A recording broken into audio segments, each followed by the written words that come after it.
5:30, so I'd like to call to order the June 14th regular meeting of the Monroe County Board of Education. I want to welcome all of you here. I guess we have some new faces and new roles. Dr. Finch, welcome to you, and welcome to all of our guests here.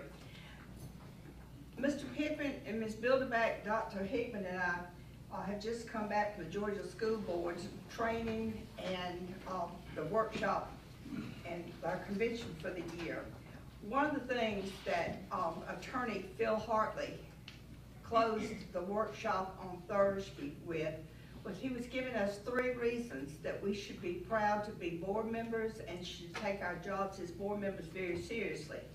He said, first of all, public education in this country is the only place that we take every single one of our kids and we provide them with education, nursing, counseling, and it went on with several different things that we provide to these children, to all of the children.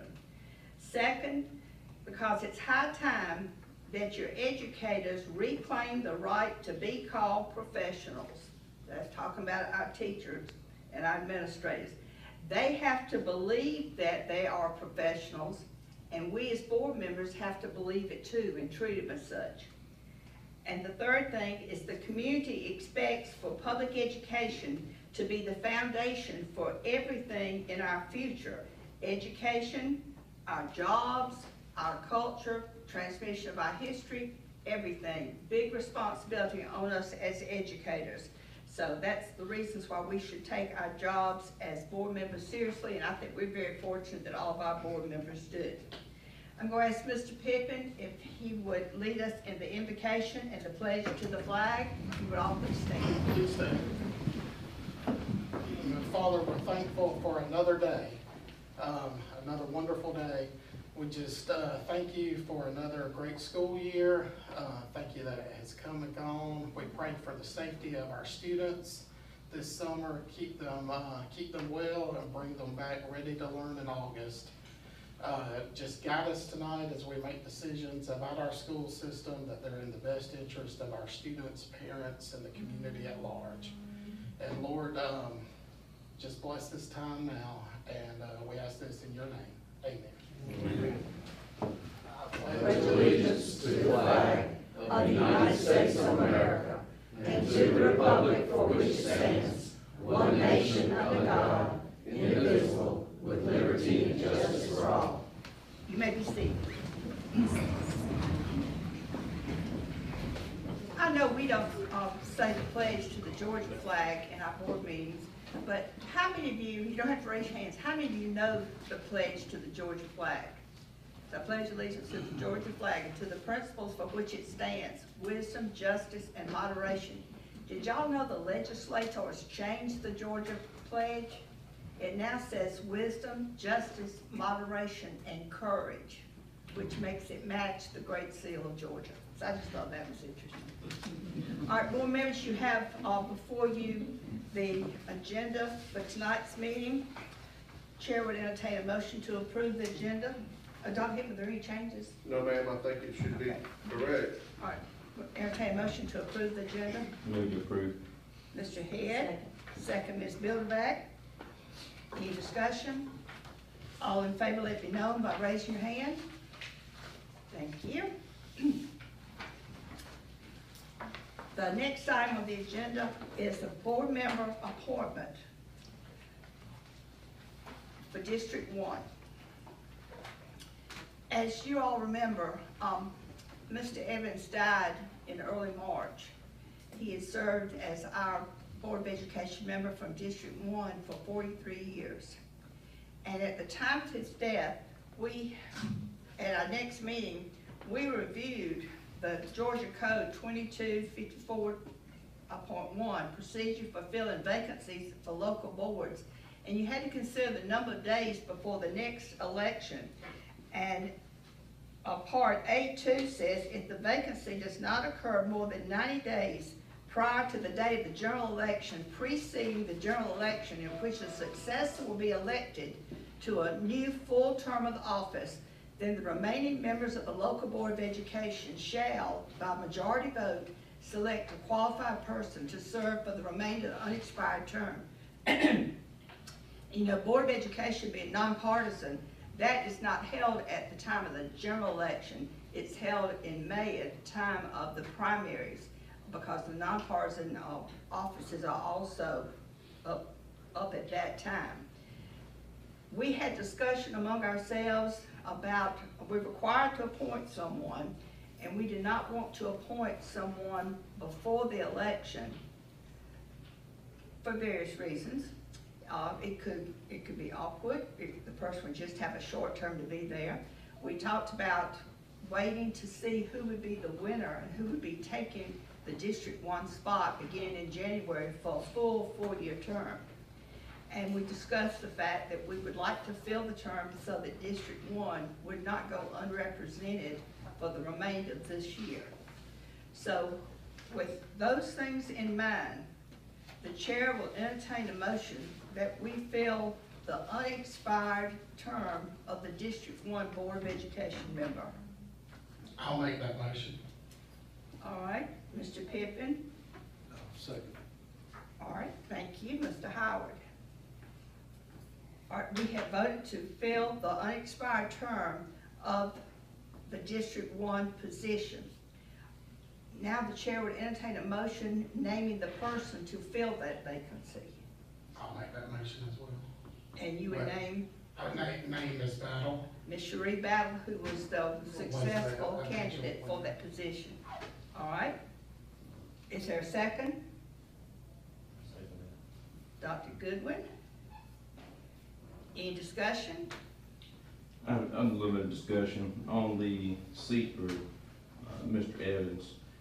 Speaking with the family, I know they, I feel inclined to just say on, in JP's honor, I'd be inclined to have the seat open for his term. But I'm sure they would not mind Ms. Battle coming in. But on the family's behalf, in honor of JP, I feel that seat should stay open. Well, we discussed that with the family. Also, we are having to follow the Georgia law that said we shall. It didn't say you may appoint someone, it said you shall appoint someone. So thank you for that, those comments. You shall. It's not. All right, any other discussion? Well, I have to be honest and say that, and this isn't about Miss Battle, this is about things that we have brought before the board over and over again, is that I do not want to vote on somebody while they're in the audience. That's not fair. It's not fair to us to have discussion while they're in the audience. I brought this to the board and I brought this to the board, and a couple of times I voted against it just to get my point across. And my point has not so far gotten across. So, Ms. Battle, this is nothing to do with you. It's just that, you know, I have to find a way to get my point across. Okay, any other discussion? All right, all in favor of appointing Mrs. Cherie Battle to fill the unexpired term for the District 1 Board of Education member, and this term will expire in December, and she has been elected to the term that will be 4-year term that will begin in January. But we're only appointing her to the unexpired term completing in December 31st. All in favor, raise your hand. All opposed? All right, so you have 4 in favor, and Ms. Bilderback and Mr. Head opposed. So the motion carries. Mrs. Battle, are you willing to accept the appointment to fill the unexpired term of Mr. Evans? Yes, I am. Will you come forward, please?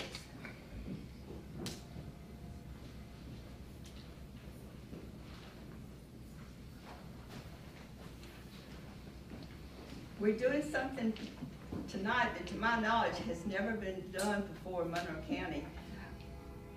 Judge, I almost said Judge Spear.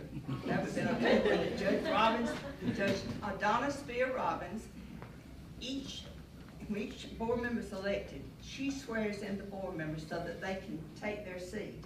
And she agreed to come tonight and actually perform the swearing in for Ms. Battle.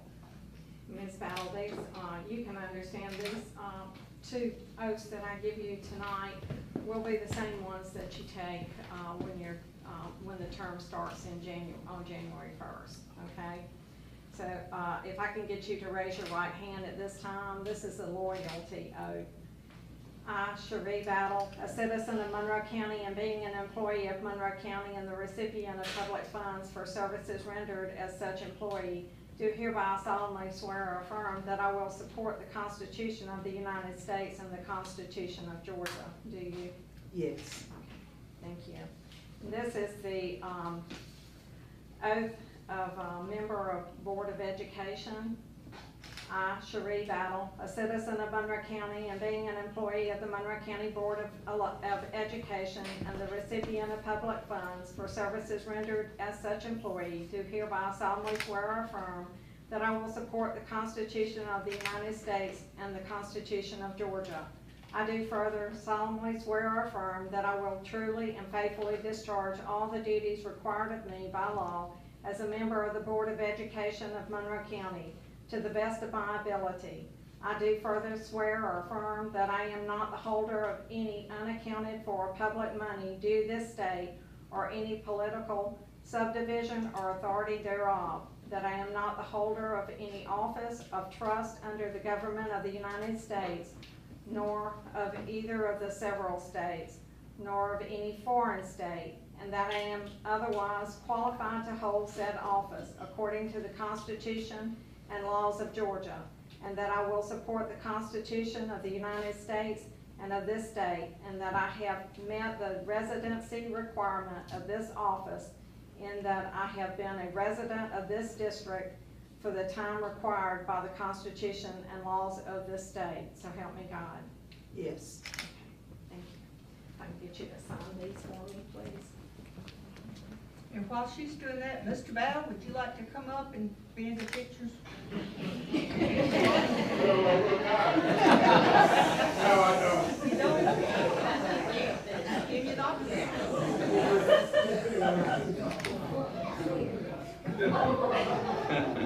I will. I just think you probably should. What club? Okay. That's good.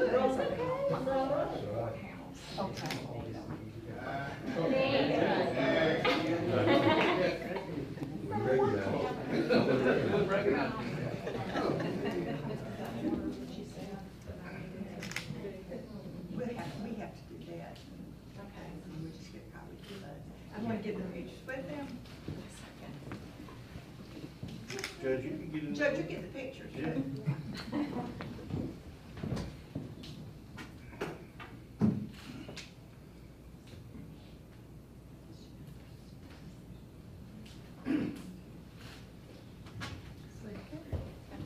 One more. Congratulations, Ms. Battle.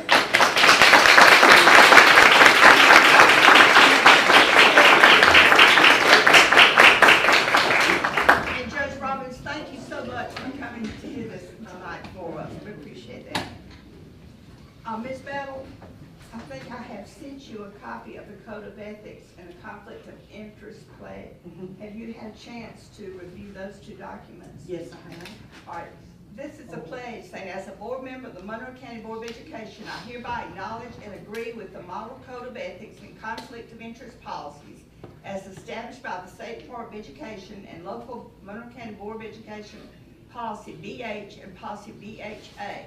I recognize and agree this is my legal responsibility under Code of Ethics for Government Service, OC GA 2272, and my failure to comply with the State Code of Ethics or Board Policy BH, Code of Ethics, or BHA, Conflict of Interest, amounts to a violation of the public trust and may result in sanctions. If you agree with that, would you please sign and date this statement and pass it back down?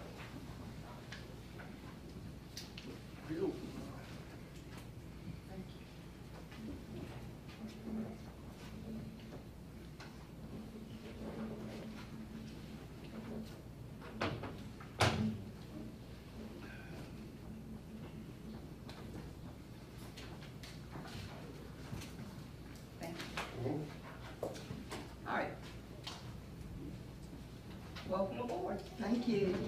All right, the next item on the agenda's on page 4 in your notebook. The next item on the agenda is the approval of the minutes. On page 12, I think you've been sent these minutes. On page 12, you'll find the May 10th, 2022 board meeting minutes.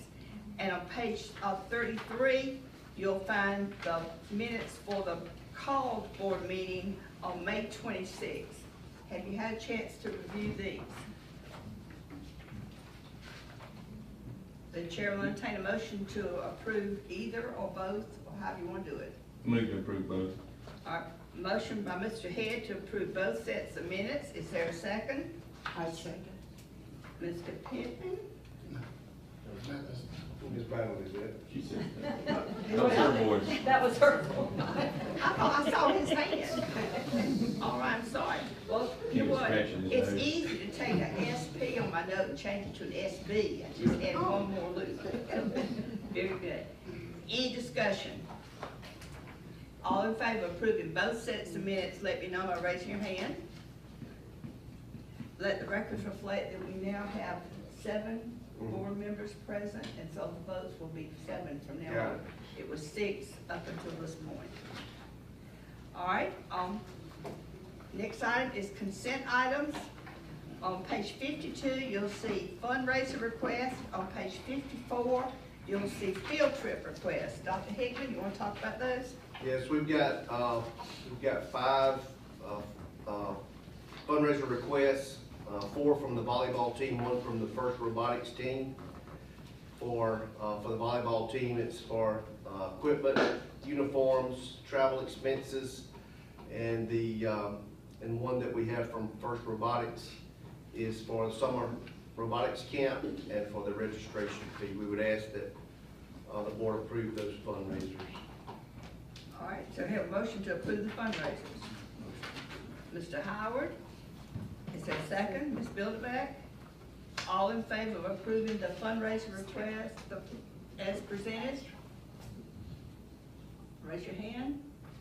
That's unanimous. All right, field trip request? We have one. We've got a student that won at the state level that would be competing in Chicago at FBLA National Leadership Competition. And we'd like to approve he and his chaperone to go on that trip. Do I hear a motion that we approve the field trip? Extend your hand going up. Okay, Dr. Goodman. Is there a second?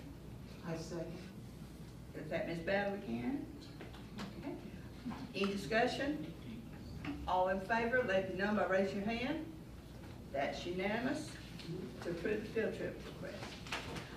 All right, we will take a short recess for 10 minutes and we will adjourn to the auditorium. We will be recognizing our retirees for that part of the program in the auditorium. So 10 minutes. Thank you.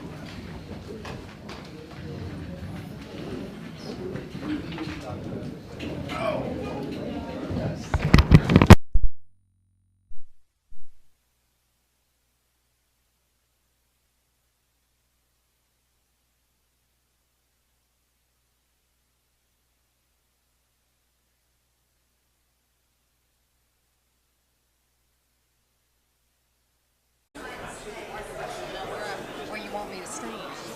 You can just be right over here. Okay. Once we get started, Priscilla will go over there, and you can stand by Priscilla. Priscilla will hand out the tray and the bag, and then you Okay. can hand the certificate out. Okay. And we've got a certificate as well, so they're gonna have a lot of stuff, but that's good. Okay. We'll get it done.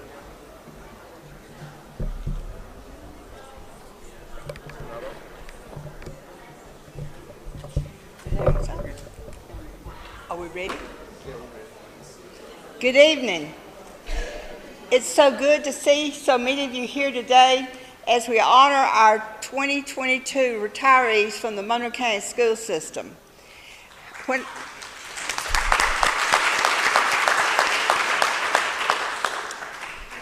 When I looked at the list of people who were retiring, there are some of you that I've known just by your name. There's some I've met through the years.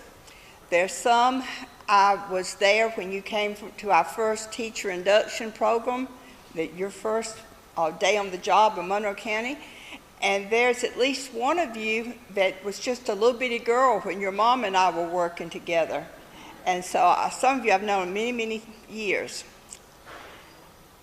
Whether we've known you a short time or a long time, on behalf of the Monroe County Board of Education, I want to thank you for your dedication to the education of the children of Monroe County. We are so blessed here in Monroe County to have an excellent school system. And the reason we have an excellent school system is because of the quality and the caring nature of our employees. Whether you're a teacher, a parapro, a custodian, food service worker, bus driver, you cared about our children, and that was so evident in the work you did. So thank you very much for your service to the Monroe County school system. As a retiree myself, I can give you one word of caution. You think you don't know what you're going to do with your time, your calendar gets full a lot quicker than you realize. So don't overbook. Enjoy your retirement. And again, thank you for the work that you've done on behalf of the children of Monroe County. Thank you.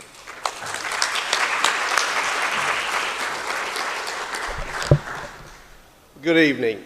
Tonight we're here to honor and recognize the retirement of 24 special employees in the Monroe County School District. These employees have given their time, their energy, their dedication, their loyalty, and their gracious hard work to the students, staff, and stakeholders of Monroe County Schools.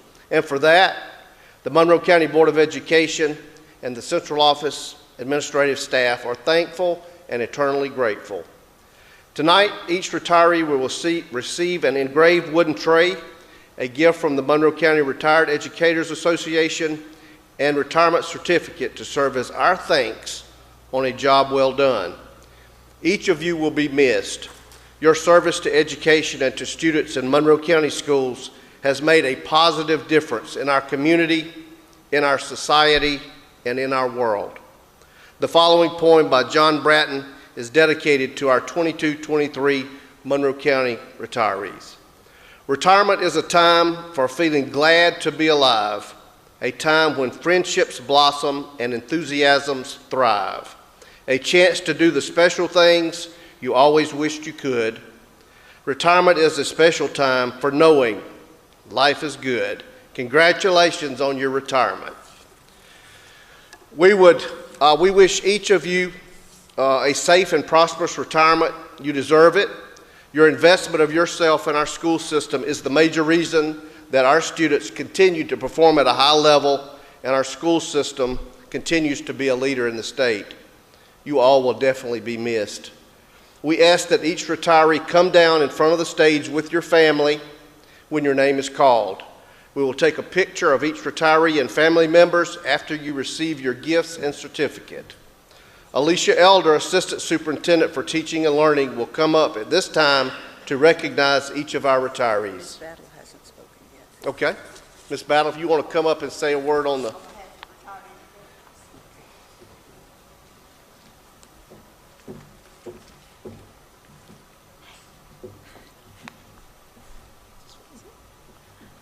Good evening.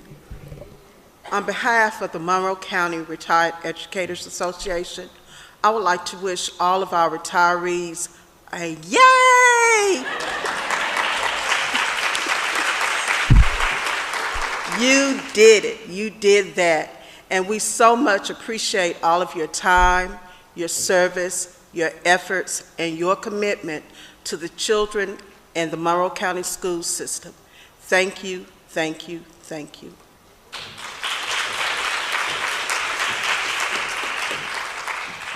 Now it's time to recognize our retirees. When I call your name, if you and your family will please come forward. Dr. Donna Ayers from Hubbard Elementary School. Not here? Okay. No, let's just recognize Dr. Ayers, please.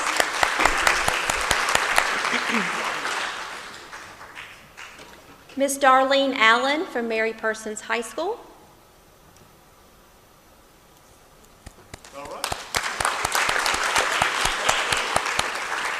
Dr. Myra Boyd from Monroe County Middle School.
Okay.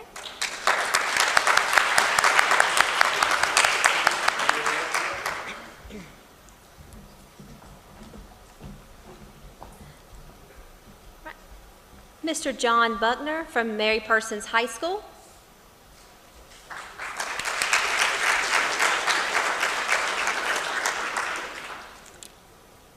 Miss Becky Coffin from Hubbard Elementary School.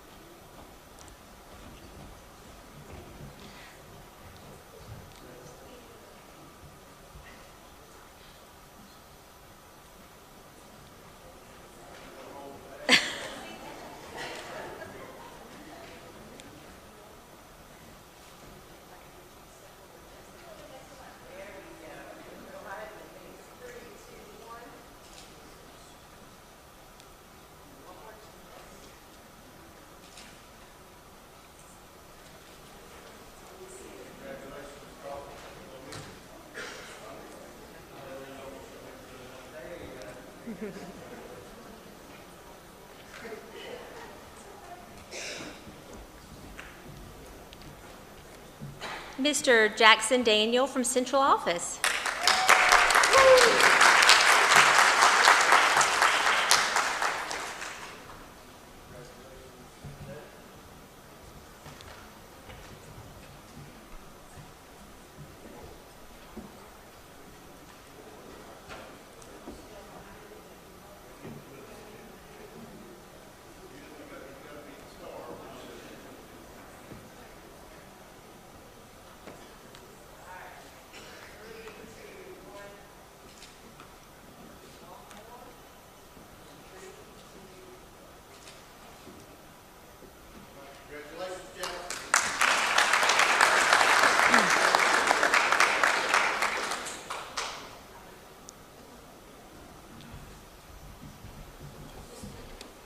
Miss Barbara Dye from T.G. Scott Elementary School.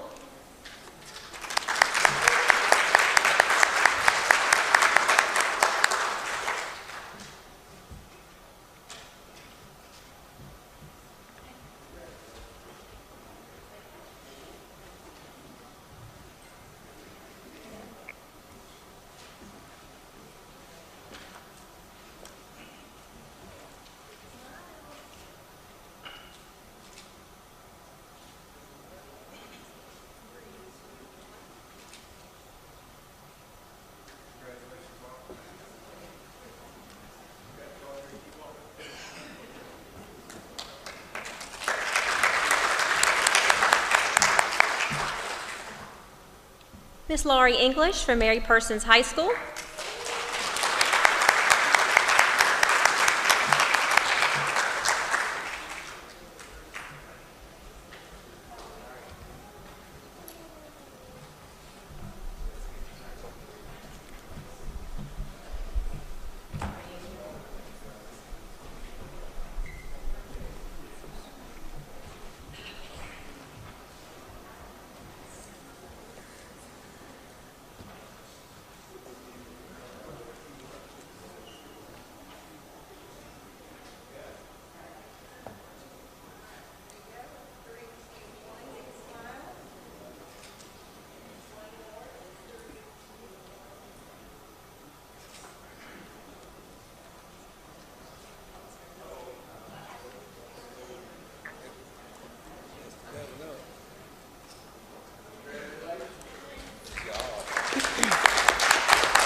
Miss Angela Harden from the Monroe County Transportation Department.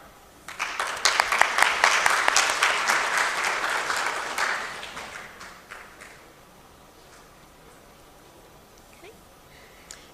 Miss Jennifer Hogan from Mary Persons High School.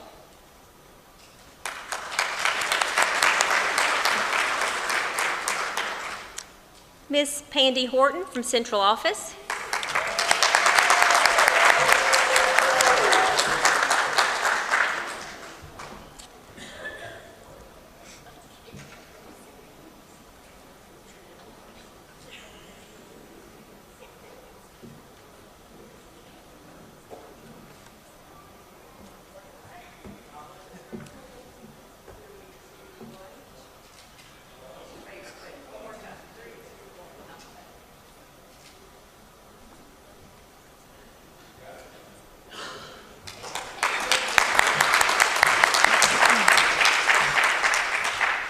Miss Betty Jones from Monroe County Middle School.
Miss Mandy King from T.G. Scott Elementary School.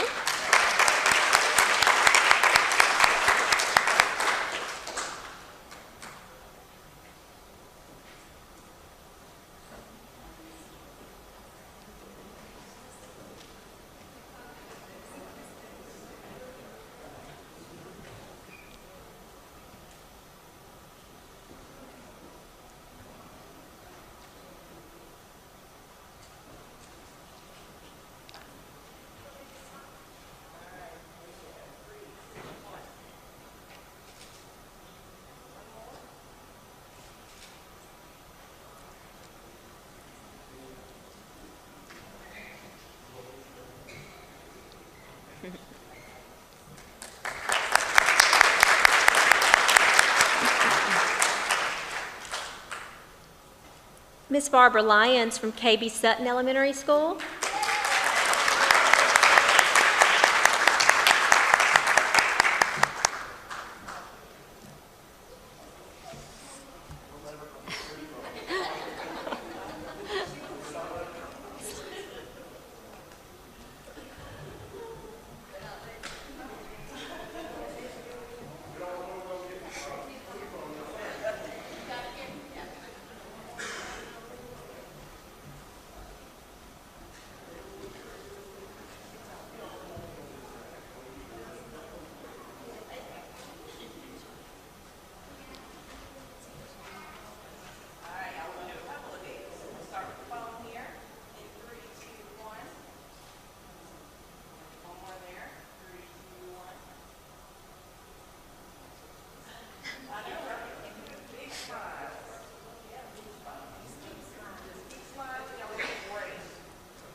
Dr. Valerie Mercer from Central Office.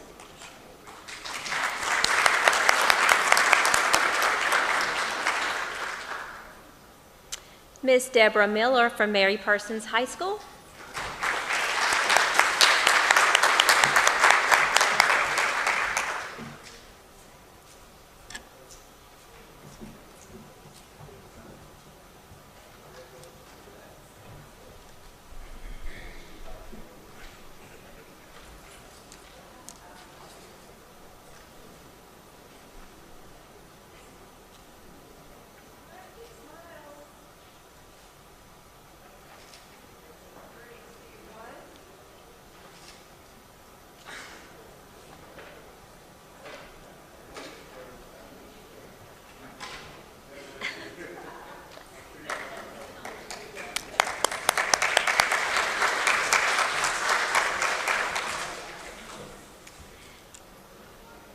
Ms. Velveline Moore from Hubbard Elementary School.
Mr. Than Nguyen from Hubbard Elementary School.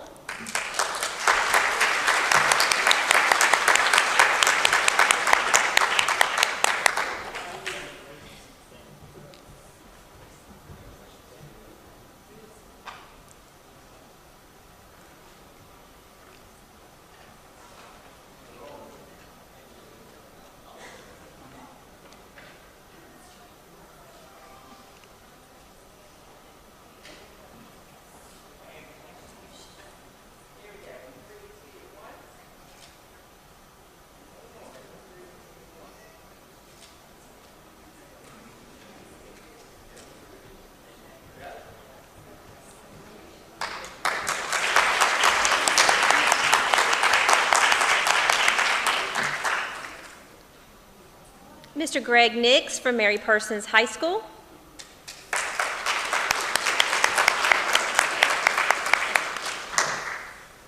Miss Dawn Peluso from Hubbard Elementary School.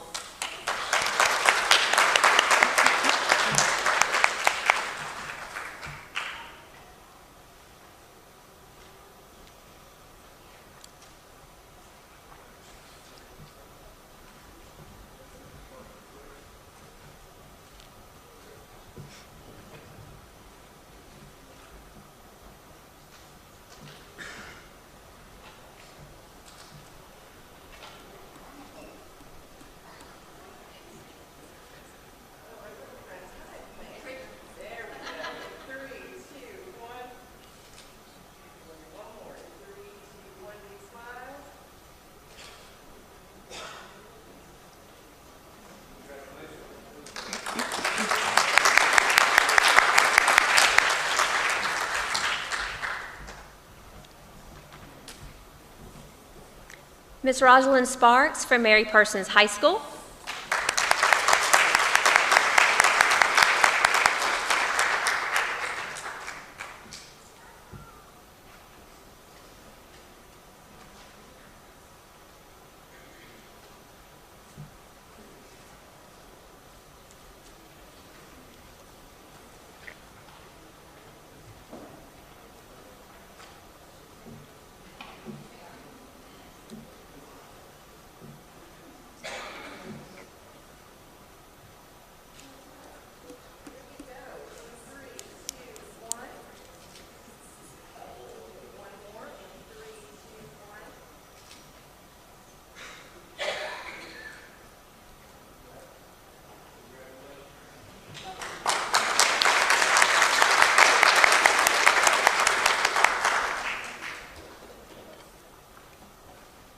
Miss Gloria Taylor from Monroe County Middle School.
Miss Laurie Thomas from Mary Persons High School.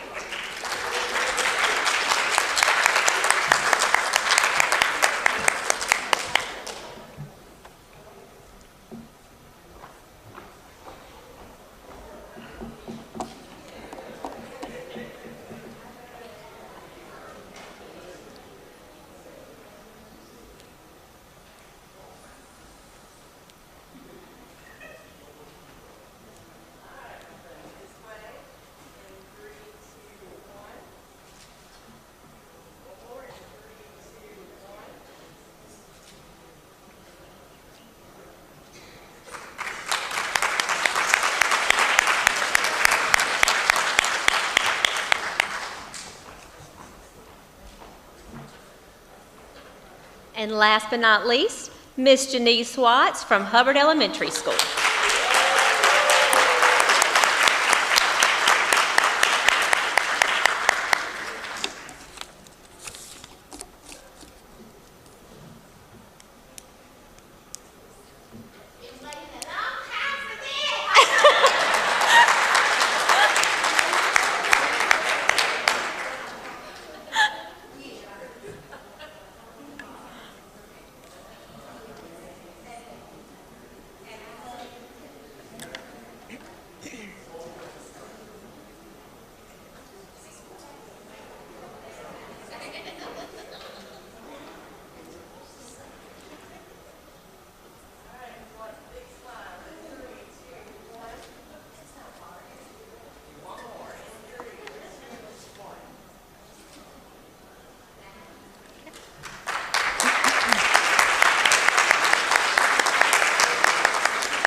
Congratulations.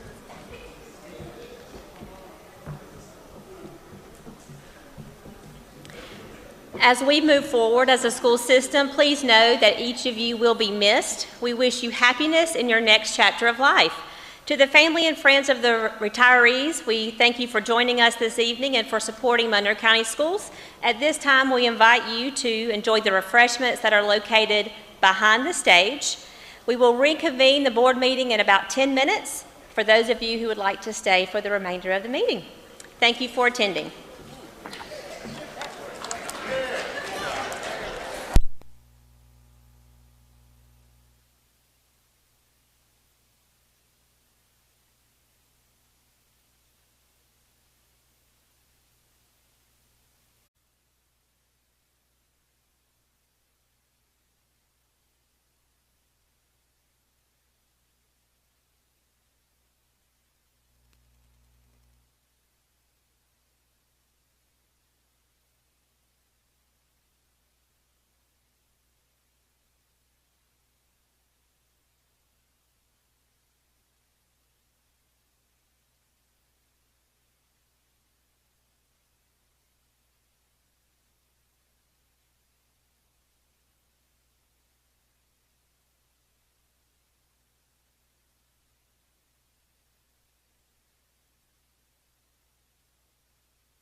I'd like to call the meeting back to order. The next item on the agenda is attaining high student achievement and success. Dr. Hickman, want to tell us about the MTHS graduate class? Yes, ma'am. Ms. Elder's going to come up and just give us some data from our 21-22 graduating class. They graduated on May 27th. Had a great night, great weather. And Dr. Finch shared some information there that during his speech, as well as some other things that the students spoke of during the graduation that we want to remind board members of and the public about this graduating class. Yes, sir. So tonight we'd like to recognize the class of 2022 and a few of their accomplishments. So before you have the slide presentation to refer back to, by the end of the summer we hope to officially graduate 246 students, which will put our four-year graduation rate at 92.8%, which is the highest it's ever been. Mary Parsons.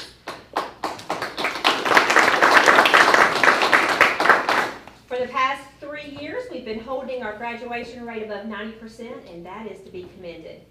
We want to congratulate our graduates, our parents, staff members from pre-K all the way through high school for the efforts to remain focused on graduating our students with the skills they need to be successful beyond high school. If you'll take a look at the next slide. So out of this class, we had 111 honor graduates. We have 100 students who will be attending a college, university, or technical school, and we have 6 that are enlisting in the military. Next slide. That's a good picture. Jackson did a good job of taking those pictures. Yes, he did. We also want to mention a few superlatives from this class, including several state championships. Of course, our girls trio were state champions.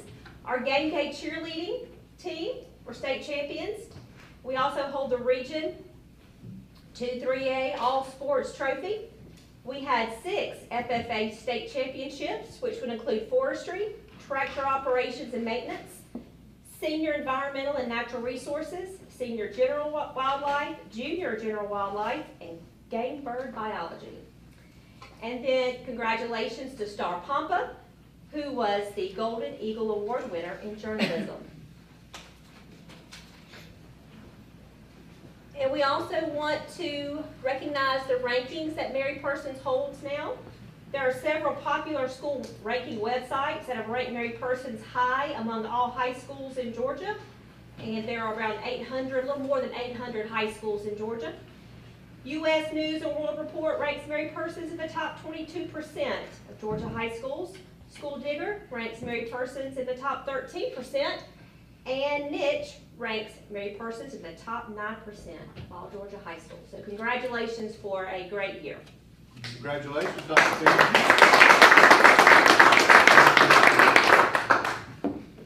All right, thank you. It's always good to hear a summary, to hear little bits and pieces of how well we do all year long, but then when you look at them together, all the honors we received, all the championships, it really makes us This was proud. a smaller class too, I think.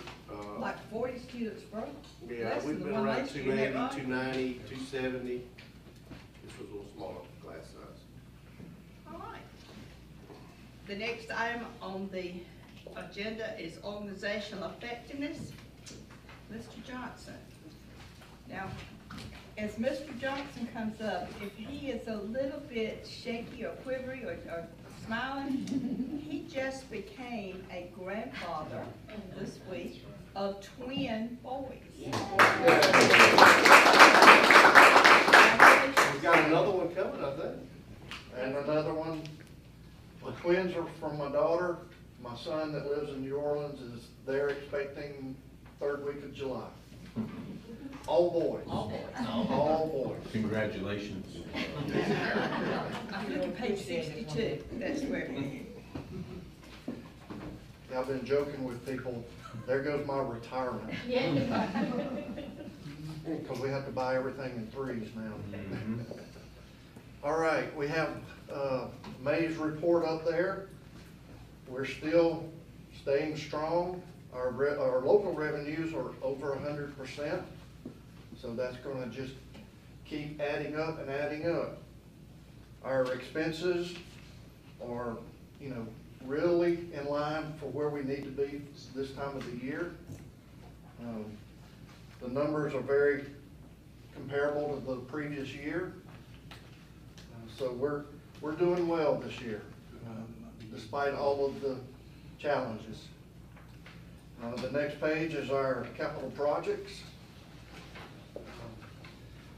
Our SPLOST continues to be, strong every month, and we're putting that money to use. As you've seen, the concession stands, one is under construction, and other projects are being. Tennis court. The tennis courts are included in that, so doing a lot of good things with that penny. And then the final one is our federal funds. And as usual, I'll remind you that they show a deficit because we spend the money first and then get reimbursed. In the next couple of months, that number should come out to about 0 if everything works correctly. So, all in all, good numbers. Anybody have any questions for Mr. Johnson? Thank you very much. Thank you. Mr. Daniel, facilities and grants, We'll give you our monthly update page on 66. facilities and grants, and bringing facilities up first. So, we have 6 projects that are listed as either in the works or very active or in the planning stage. So, the erosion mitigation at Hubbard Elementary School, we continue to work on that. Like we said, it's going to be a large project, and it's going to be time effective, and it's going to affect a lot of things. So we're working on some engineering specs there. The tennis court rehab, Chris already said it's in the works. They removed the court surface and the subsurface and getting ready to do the base and everything that needs to be done there. Rooftop replacement, authorization to proceed was issued, and the contractor is awaiting equipment, trying to secure the equipment to get started with that, and we'll get started. As we mentioned, the restrooms and concession stand at the stadium, that work is well underway, and we will watch it. So it's going to be a large project. The Eagle Scout project is complete. You're going to hear more about that later, so I'm not going to say much more on that one. And there's in the planning stages are a project or projects at the baseball tennis complex that will include restrooms, enclosure of the batting cage that exists, and so that is in the conceptual plan stage, and we'll be bringing you more information about that. That will include pricing and things for future bid and proposals there. So these are the things we have in the works, in addition to the normal summertime projects that we have going on. One of the summertime projects is at the high school. Lockers are not used anymore, and they are being removed, which also means painting where the lockers were and fixing the floor. So that project is underway, and then just the normal cleaning and replacing lights and cleaning ductwork and replacing filters. Stripping and waxing floor. Cleaning coils and floors. So a lot of summertime that used to be about 3 months is now in 2 months, and take away the week of the 4th, you really got, about 7 weeks to get it all done. So there's a lot of activity going on. On the grant page, not a lot of changes here. Continuing to work on the College and Career Academy, that is a goal, and there's been some feedback meetings with folks on the state and the technical level that have been going on, and then we are going to soon be hiring for the additional nurse through the Department of Public Health Clinical Staffing Grant. So that money's in hand. We just need to hire for someone that would come to work at the beginning of the school year. So very quickly, those are the updates. Any questions? The College Career Academy, when's the deadline to get that grant in? We don't have, we have a webinar. It was May at one point.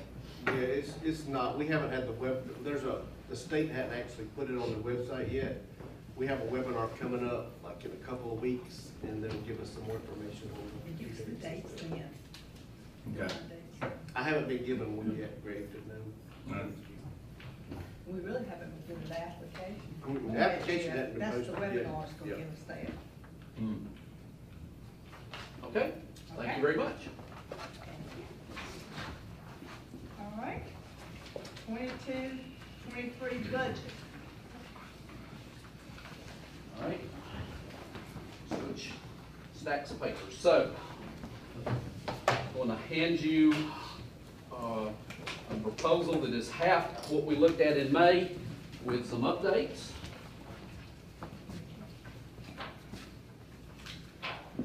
So this reads that this is a budget for advertisement, which would be the next step. So we're not approving a budget other than to advertise it and have it ready to go before the public. So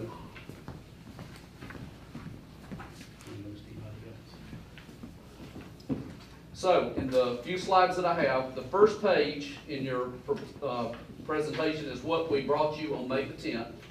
And this was a very high-level estimate of the budget. We did not have a state allotment sheet at this point, so we were using estimated numbers. And everything has continued to be based on FY22 local revenue numbers. So we're looking at what we're bringing in because we're still about 3 months away from having the tax digest to look at local revenue. So we will have, that picture will become clearer. Now, we'll just go back and remind you, we're on a fiscal year July 1 to June 30th. Taxes are collected, city, county, a lot of the other businesses on a fiscal year that is January 1 to December 31st. So we're sort of straddling that line. And I've always said it feels like we're building a budget with a blindfold on because we don't know what the 55 to 60% of our revenue will be. So we assume the current numbers, the current digest, and the current millage. We have not made a change there. We're just looking at the collections we are getting in for 22 as we look at local revenue. And then we talked through some of the things that had gone on budget-wise and some additions that we were looking at, some not our choice and some our choice. So the TRS increase is not our choice to add, but we do have the opportunity or the possibility of needing to add some bus drivers. We're going to have a meeting tomorrow with transportation. So that placeholder was put in there, some additional administrative support in the transportation department. And then a long conversation we had about the VALIC annuity match for our non-TRS employees. So that would be custodians, bus drivers, transportation employees, and school nutrition employees. So if you'll look at the next page, this is where we are today. We have received our 23 allotment sheet. We have adjusted local revenue based on current collections, and so that number actually went up a little bit. And we have gone line by line through a very expansive budget to create the functional areas that you see here. So we're bringing you a balanced budget that is a tentative budget of $50,367,000. Behind these numbers, you've got 79 revenue codes, and I've got the notebook here that has all of the detail that makes up these numbers, and there are 1,512 expenditure lines. They make up about 630 employees and all of the different material things that we buy and the services, utilities, fuel, et cetera, et cetera. And so this budget, if you'll turn to the next page, again, revenue is based on the FY23 state allotment, but the existing local digest and local tax millage. So we haven't made a change there because it's too early. This budget does include $2,000 increase for teachers that was granted by the legislature.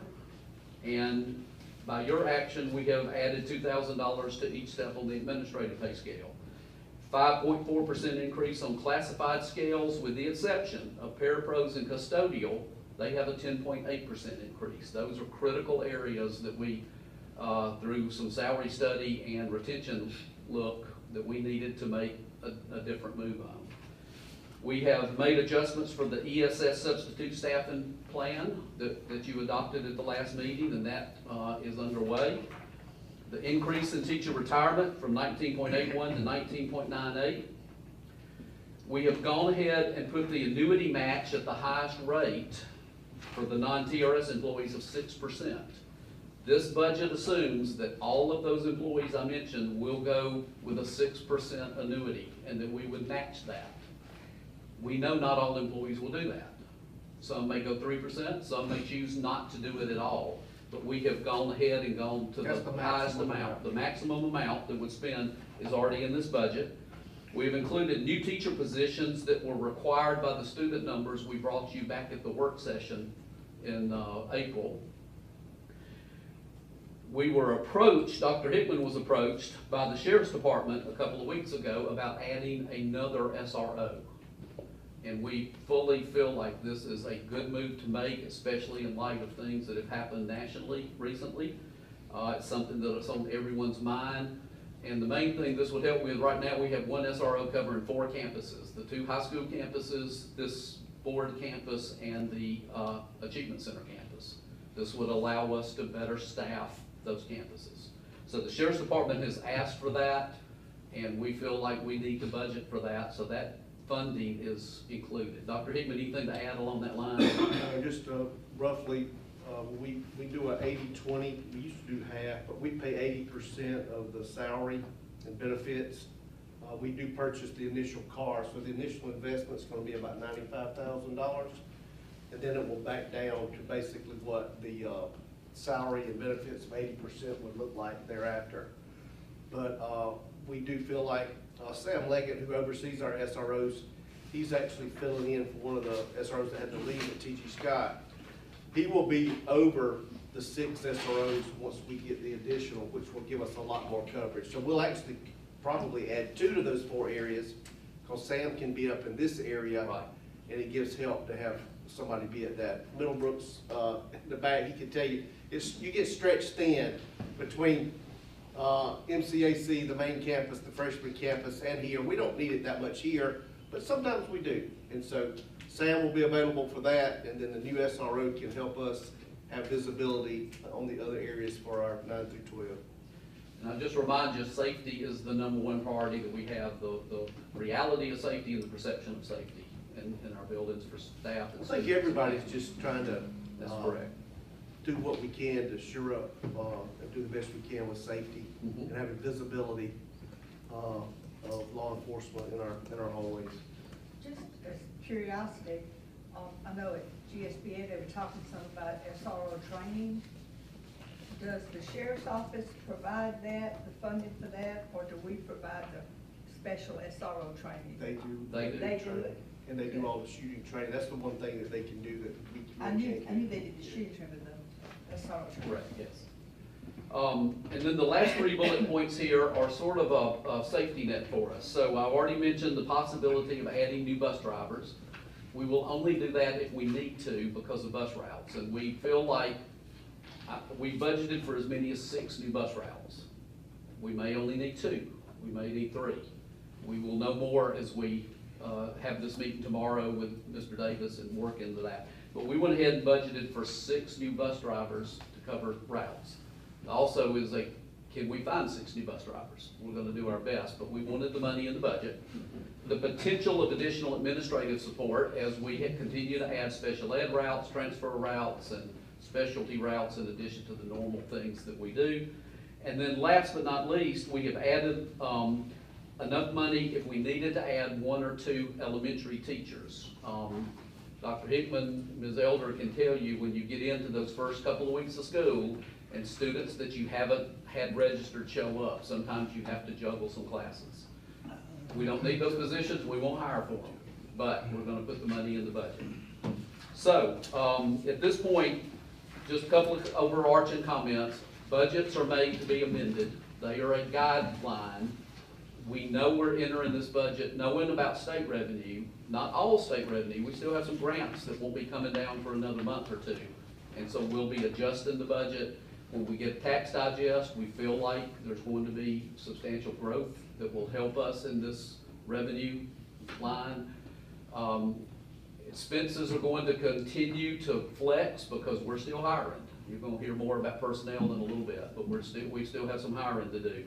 So this budget will get us into the early July and will meet the state requirement that we, as close to July 1 as possible, that we have a budget approved. knowing that we're gonna have to come back and amend the budget because of local revenue and other expenses. So this is a tentative budget that we're asking for the permission to take to the newspaper, advertise, put it on our website, and we'll talk about the requirements in just a minute. Because we will not have a budget by June 30th, we are going to ask you in a few minutes to pass a spending resolution, and the language of that resolution is on the next page. And it just allows us to go a month into the budget without an approved budget, and we are capped at only spending 1/12 of the current year budget in July. And we've done this just about every year. State information doesn't always get down timely, and so we don't always have the budget by July 1. The next page is a calendar that just kind of shows you where we would go from here. So if you would approve this budget to appear in the newspaper, it would appear next Wednesday week on the 22nd. We have put the possibility of a called meeting on Thursday, July 23rd, to hold a first public input session. June 23rd. June 23rd, I'm sorry. A first public input session. We have to have two. They don't have to be, they can't be in the same week, so they have to be spread apart. So we're looking at a possibility, before we get away for the 4th, and the end of the month of June 23rd, having a called meeting. The second public input would be at the regular meeting on July the 19th, at which time you could then approve the budget that we would submit to the state. Knowing that we come back in August or September and review all of this again with the tax digest. And the very last page is, if you approve of those things, this is the ad that would appear in the paper. As general fund budget, pre-K, other state funds, federal funds, capital projects, and debt service are laid out with the dates of those public input. So before I go any farther, I'll stop and see if there are any questions or comments. Have we added more funds to the fuel budget? Yes, significantly. I would say at least 30% more than what we have. Any other questions, Mr. Daniel? We're still fortunate to participate with the county and the city and the fuel depot, We're very and that helps a lot. We get better pricing on that. All right, and the chair would entertain a motion to advertise the budget as presented on June 14th budget amounts. That we would advertise that in the newspaper as soon as possible. Correct. Is there such a motion? Ms. Bilderback, is there a second? Second. Mr. Head, any discussion, any questions? When do you anticipate advertising it? We'll have it to the paper this week. It would be in the 22nd. And then on the 22nd? And then we would probably advertise it one more time before the 19th. Okay, that before the 19th. Yeah, we'll advertise it twice. That would be that too. It'll be on our website as well. Excuse me. All in favor of approving that the budget be published in the local newspaper, let me know by raising your hand. It's unanimous. Okay, Dr. Doster, the second thing would be the adoption. Okay. The adoption of the spending resolution. Okay, you have the wording for proposed spending resolution. Move to approve. All right, Mr. Head, move to approve the spending resolution. Is there a second? Second? No? Who made that motion? Mr. Head made the motion. Yeah. All right, that's a good one. All right, any discussion of the spending resolution? It's just a maximum 1/12 of the budget, of the proposed budget. So we, hopefully by the end of July, we'd have a budget. All in favor of approving the spending resolution, let me know by raising your hand. All right, unanimous. Thank you. Okay. Next item on the agenda is a discussion of the proposed East Blast for November the 8th that would cover the years 2024 to 2029.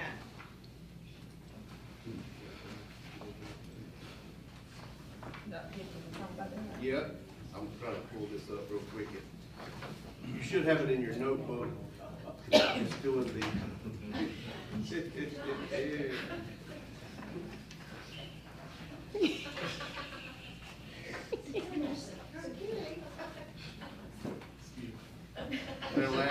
This is our two-step verification. It's part of our security, which is a good thing, but it takes a minute sometimes to access our files.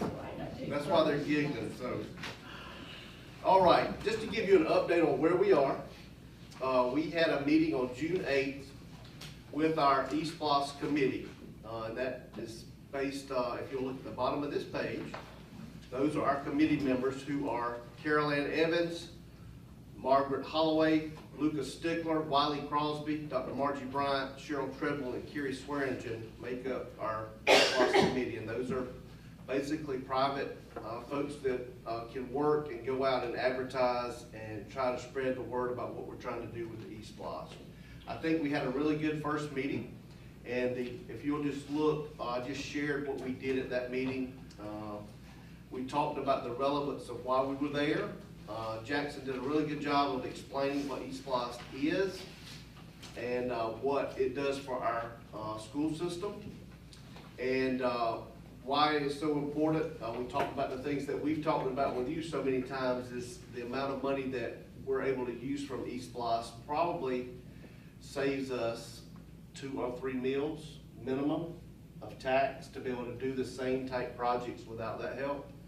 So we thought that was really good. They asked some really good questions about taxation in general, and then what the things that we had done over the history of our school system with East Plus dollars. So it was really good for them to understand the help that it provides us. That 1 cent over time has been a lot of money for our school system. And then we talked about when do citizens vote. Obviously that's November 8th. And everything is aiming toward that date that will be on the ballot to renew our East Plus for 5 more years for 2024 through 2029. And then we talked a little bit about the East Plus referendum. We would really love to be able to bring that to you next month so that we're ready to move forward with that so that you can approve what will actually be in front of the voters on November 8th. I think that's important, so we want to talk about that. We talked about some ways to advertise, and Kerry will work with this group to kind of come up with some ideas of how do we spread the word. We shared some things about some handouts, some trifolds, some rack cards that those members can carry and maybe speak to different groups and things like that around the community. But Jackson shared via the last East Plus referendum in Upson County, it was a really good idea, and we're going to try to do it. They did a video, and it was a video that basically included the superintendent, but it included children, stakeholders that talked about the different things that are on here, and then they talked about the different things that they were going to do with the upcoming East Plus dollars. I'm going to share that with the board members just to see what that looked like, but we're going to try to do something similar that we can actually put out on social media that actually talks about the things that we're going to try to do with that money. So we're trying to be creative because honestly, I think we're going to have people at the polls because of November 8th. So now it's just is moving in a direction of what are we doing with the money? How are we going to help the kids in the school system with the 1 cent sales tax? And we spent a lot of time talking about how we're sharing that tax with people that come through and buy things in Monroe County as opposed to putting all that burden on property owners. So it was a really good meeting, and we're scheduled to meet again on the 22nd, I believe. Wanted to meet before we got out, and hopefully we'll have some ideas and things we can put in their hand to go ahead and be doing our work to spread the news. So we did share. I'm gonna slide up. Yeah, to the names. And you want to see the names again? Yeah. All right. Now here's the things we talked about. Right now we are looking at a $39.5 million cap based on what we're seeing and with the rise and increase over the past 12 months. Now we're seeing some things in the economy that might slow this down, but we haven't seen it yet in Monroe County. But if you just said 600,000 for 60 months, that's 36 billion right there. So, and as you know, when we talked about it before, we wanted to make sure that we didn't want to leave anything out there as it was for the sales tax. I mean the East Plus tax, as it relates to maximizing the funding for the school district. So we feel pretty good about that number. So we'll see how that ends up. And the overarching priorities, we had to come up with something. The way the referendum is set up, it has a lot of legalese, things that have to be in it that go before the voters. But when we share with voters inside of the community, I think we need to be, one, these are the areas that we're doing. And then for those and board members and some of our committee members, we're going to share some more detailed information as it relates to specific projects. And I'm going to hand that out to you in just a minute. But these are the main things that we'll be looking at to provide help in the school district with the 1 cent sales tax. Safety, obviously, is number one priority, looking at different things and ways to increase that. We'll talk further at the next meeting about what that looks like. Obviously, we talked about some of that tonight, but that may be coming out of a different type of budget. Instructional space, whether that be as additional classrooms or new schools or whatever that may look like, we know we're going to have a need for that. Athletic facilities, we've talked about improving our athletic facilities, and we're hard at work doing that right now. Technology is always something that we try to stay ahead of the curve with as it relates to devices, software, everything. Instructional resources, a lot of that now is technology and not necessarily books or workbooks, so that will be included to be used if needed. Land acquisition, you know, we've talked as a board about the ability for us to acquire land if we want to find another campus. At some point, you're going to have land to put it on. So we are actively looking for that. Debt service, hopefully we're getting close to being done with debt service. Those are the bills we have to pay on what we're already working on, and so we hope not to have a whole lot. And but at times you have to borrow and to do your projects and then pay it down over time, and that's what that means. Vehicles, whether it be buses or white fleet, different equipment. Just to give you an idea, we were talking about the lift out there for the buses that might need replacing, that they've used for years and years, and they are not cheap. So we're looking at, and there's just lots of things that come up that have to be replaced, just like lawnmowers. I think, Mr. Onstock, we had to purchase some new lawnmowers, and lawnmowers are like double what they were 3 or 4 years ago. It's ridiculous. So we've got some needs there. And then we added renovation, modification, modernization of current facilities. If you remember, Mr. Onstock's done a really good job of informing the board about we earn certain matching funds as buildings get older.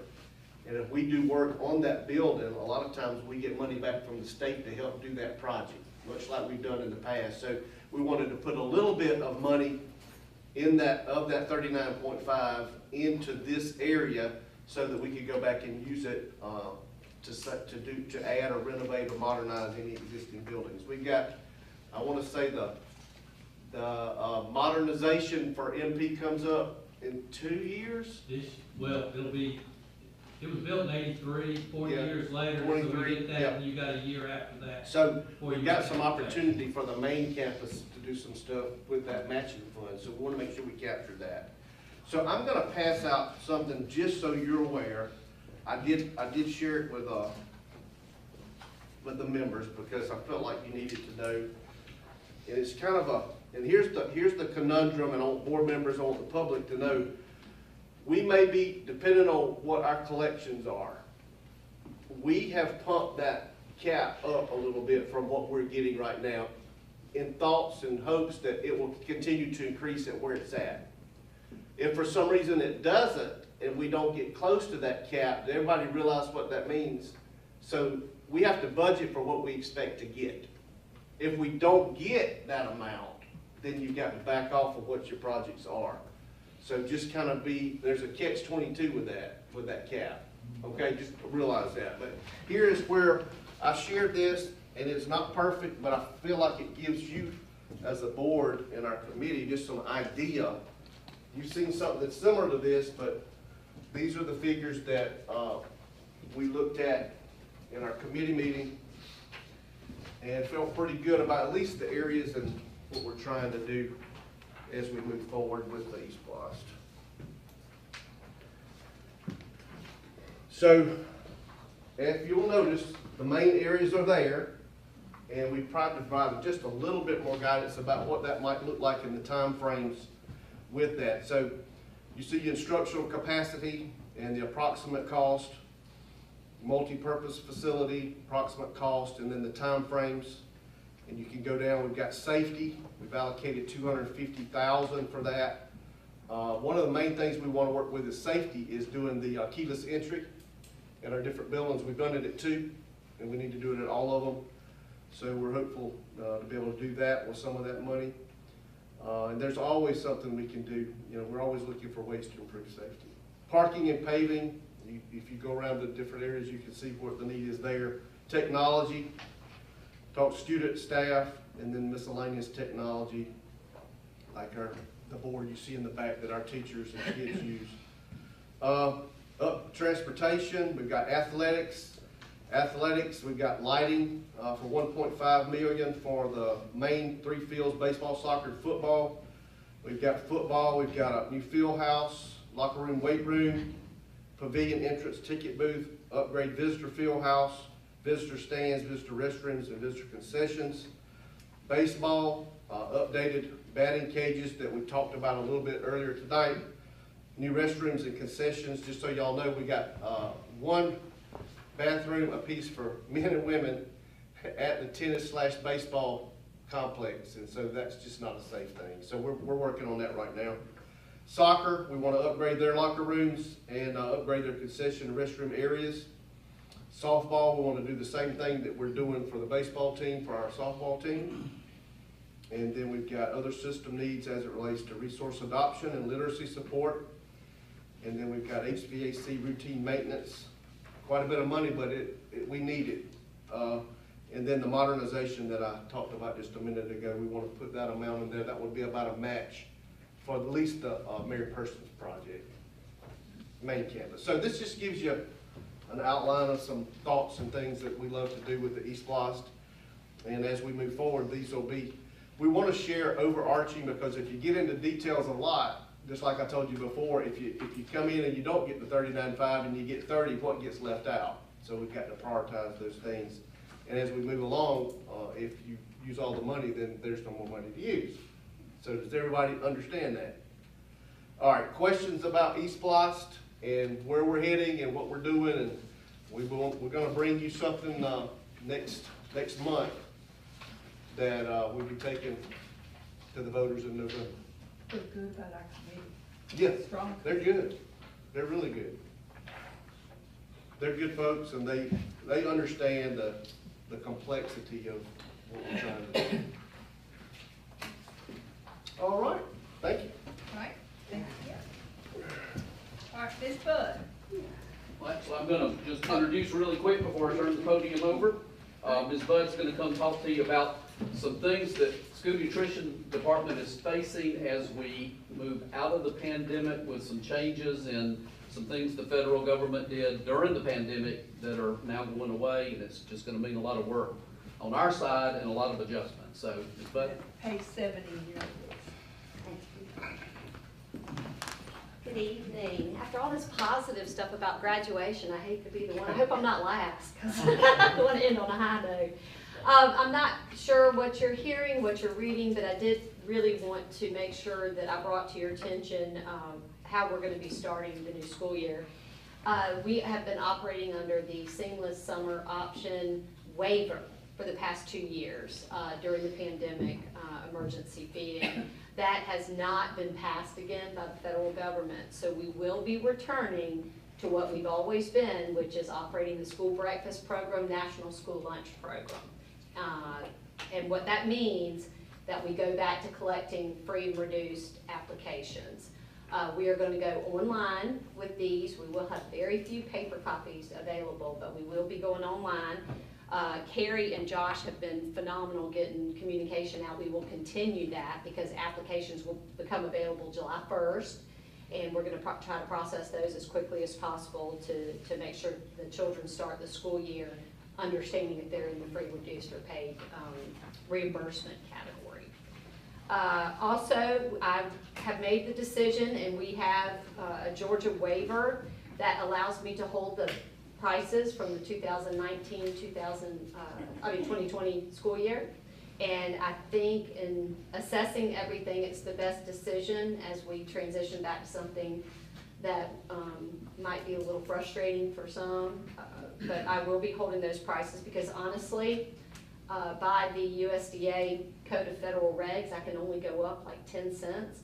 And I can promise you, leading into the challenges that we'll be facing, 10 cents is not gonna help me.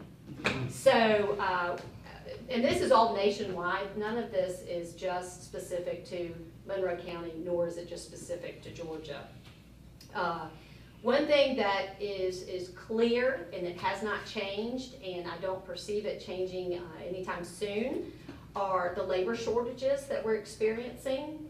And one thing I want to point out as we move forward, I have hard enough time getting labor just to operate the back of the house, the kitchen and preparation. I now have to find, again, if you remember our friendly cashiers that work with the children as they come by and tally them up, trying to find that when I can't even have enough staff in the back of the house. So that's going to be a tremendous challenge. The food costs are skyrocketing, as well as continued supply chain issues that I foresee. We have a lot of vendors that have pulled out of the school nutrition business, milk suppliers. There are several large vendors, you've probably heard of Cisco, U.S. Food Service, that said it is not cost effective for them to service schools. So this is, again, happening nationwide, not just here. So I felt it was important, as you probably will hear from parents, that you understand the challenges we're facing for school year 23. If you have any questions, I'm here to support the community. I'm here to support the parents to the best of my ability, and we will be communicating again and again and again to help them through this transition back to the National School Lunch Program. So thank you. One of the things I'll point out, I've asked Ms. Budd to work on, is a frequently asked question, just trying to premeditate questions that parents will ask. Go ahead and have them. These will be on our website and available through, we'll push them out through Monroe Messages. There'll be a lot of links to different websites that will provide information that will help out. So we're going to try to over-communicate this issue to our parents and community. Because it isn't changed, definitely having no cost. After a couple of And years of we're no going cost, back we're for going 2 back to years. cost. Right. For 2 years, and then just reminding them about the free and reduced process and application process. On your labor force, what do you, as you're talking to those that leave or retire, what do you hear from them as their number one reason for leaving or retiring, any suggested improvements? What's about especially retention?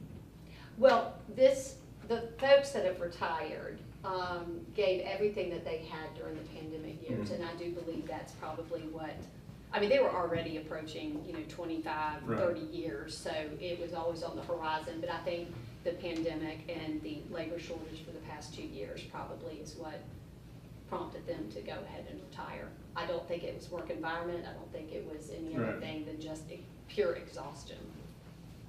Okay. And again, that's not just Monroe County, because It's I've not got Monroe friends County. in other systems that have said the same thing. And we're all competing for the same labor force. I was just mainly looking for any suggestions of improvement or any new ideas, if anybody's coming up with anything. We work with qualified staffing, and that has been a tremendous help, and I think we will see more applicants. We also have adjusted our pay for subs, Right. so we are making big steps to try to attract people to Monroe County schools and school Okay. nutrition. Food service of any kind, whether it's a commercial restaurant, whatever, is always a challenge. Balancing everything, food supply, the waste, the having nutritious meals. But it's especially challenging with all the regulations and restrictions that school food service And I want to commend you, y'all do an excellent job. And I think you do provide nutritious meals for our children. You know, you can't please everybody all the time, but you give excellent varieties, and your workers are, every child been in a food service and bring to school lunchroom, they always look like they're happy, they enjoy what they're doing. That's what I told Ms. Lyons. That's all, I mean, she was actually, when I started working at Mary Person, she was working at Mary Person. And every time I've ever seen her, she had a smile on her face and was always positive about whatever the situation was. Absolutely. I mean, it could be like, everything's falling down around her, but Ms. Lyons will be smiling, so. Absolutely. And that means a lot. It really does. But we appreciate you, the work you do. I'm not Thank even you. gonna mention ham pie. Well, that's my time. Okay. The next item on the agenda is insurance student stakeholder engagement loyalty. Ms. Palmer, do we have anybody request to speak? We do have, I think all of you have received this as an email to you, but I think they asked that it be printed, and so you've already received this. We don't need to discuss it, just we're fulfilling a request from a parent that be distributed to the board members. Okay? Eagle Scout project, Mr. Daniel. You've heard a lot about it, and as the facilities report showed, that the Eagle Scout project that Zach Dunlap brought to us is complete, and it looks wonderful. And so Zach is going to give you a little briefing on what took place. And Zach, are you wearing an Eagle badge now? Yes, sir. Okay, he is officially Point it out, please. an Eagle Scout. Congratulations, Zach. Congratulations. How many merit badges? 8. I have 8. Stuart, how many you got? Thank you. You boys are collecting, right? Dr. Doster, members of the Board of Education, and guests, tonight I stand here to announce the completion of my Eagle Scout service project. August of last year, I presented a proposal to improve the historic flagpole located in front of the Board of Education. While only 15 at the time, you listened politely, came to a unanimous decision, and approved my proposal. After several hours of consultation, planning, and guidance with school officials and contractors, it is official, project complete. I want to extend a hearty thank you to this board of directors and to all who so generously donated time and money, as well as those who offered support and words of encouragement. And a big shout out to our facilities and maintenance coordinator, Mr. Roger Ronstadt, for being so helpful and patient with me. It is comforting to know this community has a governing body that is open to not only input from adults, but students as well. I'm keeping with the standards set in navigating the Eagle Scout Service project, funding the project. The beneficiary will retain any leftover funds. Therefore, I am presenting the Board of Education with a check for these funds. Dr. Doster, members of the Board of Education, thank you for your service to make my project a reality.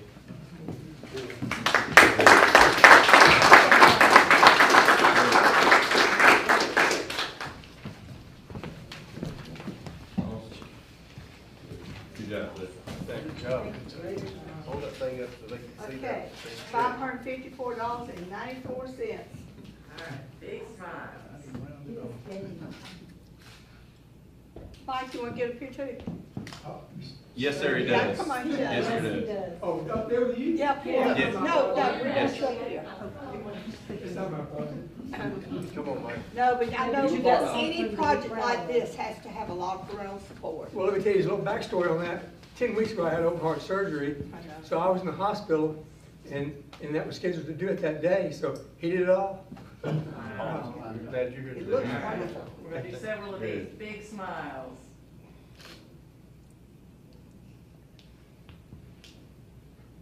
Switch.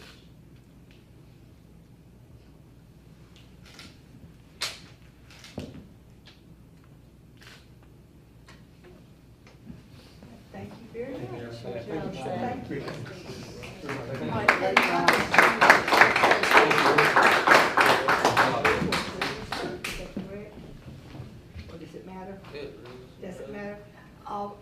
there's probably a agreement among a lot of people that we would like to add it towards our literacy efforts. Okay. Well, thank you. All right? Can I just add one word? Just as the parent of 2 Eagle Scouts, Zach, thank you for letting us be a part of it. It means a lot to me, and I know a lot to all of us. And way back when, Mr. Dunlap came and spoke at Matthew's Eagle Scout ceremony. He asked Mr. Dunlap to speak. So they've been a big part of my boy's life too. And I want to say thank you also again to Mr. Onstock for working with this project. Y'all came up with an excellent looking project and it really adds a lot to the campus. Doing your job, I give this to you, is that correct?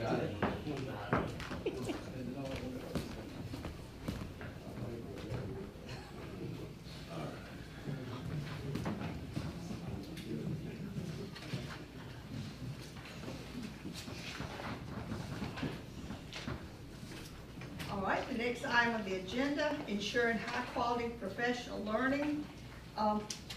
We've talked about, for us to continue to be recognized for excellence as a Board of Education, is the new requirement this year that norms and protocols be developed for each Board of Education, if they wish to be considered for that type of recognition. A committee consisting of Mr. Pippin, Ms. Bilderback, and myself reviewed not only the things that had come from Georgia school boards, but examples of board norms and protocols from several different school systems. If you look at page 77 in your notebook, you will see the document that we developed in a meeting just prior to our last board meeting. And I will tell you, it is drawn very heavily. Our friends in Walton County were gracious enough to share some information and copies of theirs, and this is drawn very heavily from them. One thing I want to emphasize is we need to approve this tonight to meet the June 30th deadline for submitting our norms and protocols. That does not mean that this is set in stone. This is a fluid document, and I think since we developed this, we've already come up with a few wording changes that we'd like to look at over the rest of the summer and early part of the fall, and maybe make some modifications to it. But we're asking that you approve the work that this committee did. And in essence, it has 6 points that are the board norms, and then the further explanations of those are the next couple of pages. Has everybody had a chance to look at those? All right, Ms. Bilderback and Mr. Pickett, you want to add anything other than what I said? We want to look at some of the wording of some of them again. Yes, because I think the whole board needs to have input, and so I want to go on record to say that we do want to go back and look at this so that they have a chance to see what we come up with, because I don't feel like we need to make a decision for everybody. And there are a couple words I would like to see modified. Modified. And that's the discussion that we had at the board meeting, that if we developed a document that was acceptable to the board as a whole, then we would, each board member would have a chance to look at that, and then we could revise as the board desires. Who's going to be that deadline, I guess, the 30th? The deadline is June 30th, so we would, the chair would like to entertain a motion to approve the set of norms and protocols that would be proposed policy BBA-2. These norms and protocols, these are going to go into effect immediately, is that correct? After it's passed. That we adhere to this? Because there's quite a few things I tell you I wouldn't adhere to. So, I mean. All right, is there a motion to approve these? Given that this is a work in progress, I'd like to make a motion that this, the norms and protocols as presented be adopted. Thank you. Mr. Howard, is there a second? I second. Ms. Battle? And as we noted, this is a work in progress. We will have a chance to revise it later on. But this will give the entire board a chance to look at the document at some length. All in favor of adopting this policy, BBA.2, norms and protocols, let it be known by raising your hand. All opposed? All right, that's 6 in favor, and Mr. Head opposed.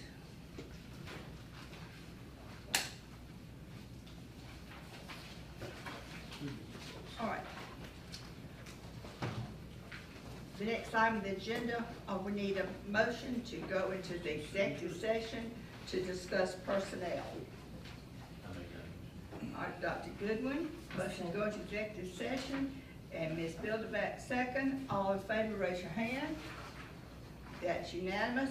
So anyone that's not involved in personnel discussion will please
Okay, we're back in open session. It's 8:05. We're back in open session.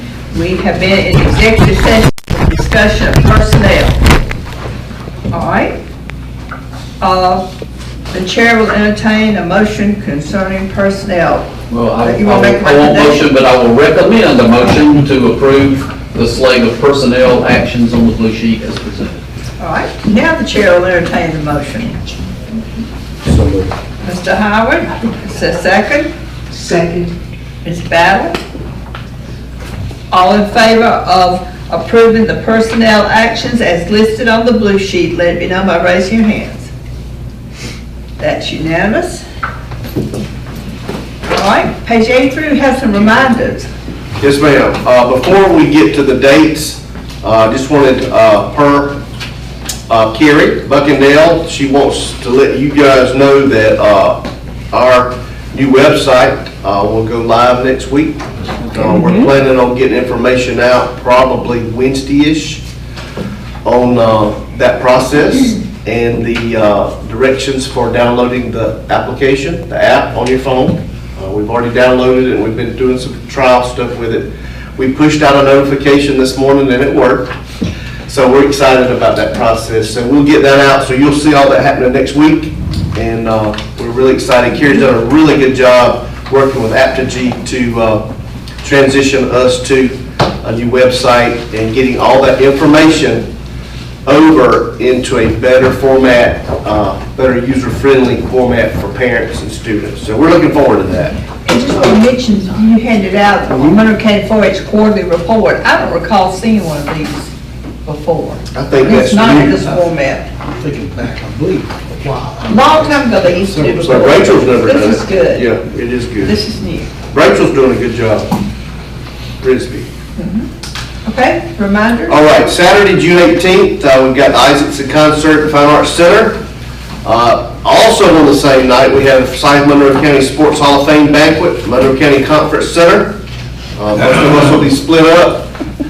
Just in case anybody's interested. Monday, June 20th, talk about the school's website and the app go live.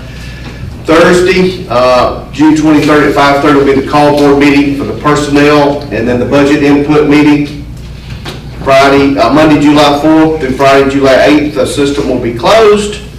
Tuesday, July 19th is our monthly board meeting. That's the third Tuesday. And then Monday, July 18th through Thursday, July 20th, teacher induction program. That should be 18th through the 9th. That's right, those are the right dates. No? The 20th, and then we have best practices, the 20th and 21st. So it's 18th and 19th, the teacher induction. Wednesday, July 20th. 3 days of tip, and then Monday, Tuesday, Wednesday, and then Thursday, Friday will be best practices. So 18th, 19th, and 20th are tip, and 21st and 22nd are best practices. Yes. Yeah. Okay. Monday to Wednesday is Wednesday. 10. All right, and then Tuesday, July 26th to Friday, July 29th is pre-planning, system convocation with our guest speaker, Malcolm Mitchell, is on July 28th, and then August 1st is our first day of school. It'll be here before you know it. Just barely didn't make it in July. Only, yeah. I got me down for jury duty for last week of June. The last week when? June. June? I usually don't mind, but I Look mind at your this week. computer aid. Okay. Computer screen. Any other, Seriously. anybody else has anything else to say we need to mention? All right, Ms. We need to Billenback, mention we need to adjourn. is that a motion? A motion Yes, to that's adjourn? I mentioned in the motion. I mentioned Mentioned that in a motion. motion, is there a second? I'll second. Mr. Howard, all in favor of adjourning, let me know by raising your hand. Thank you very much.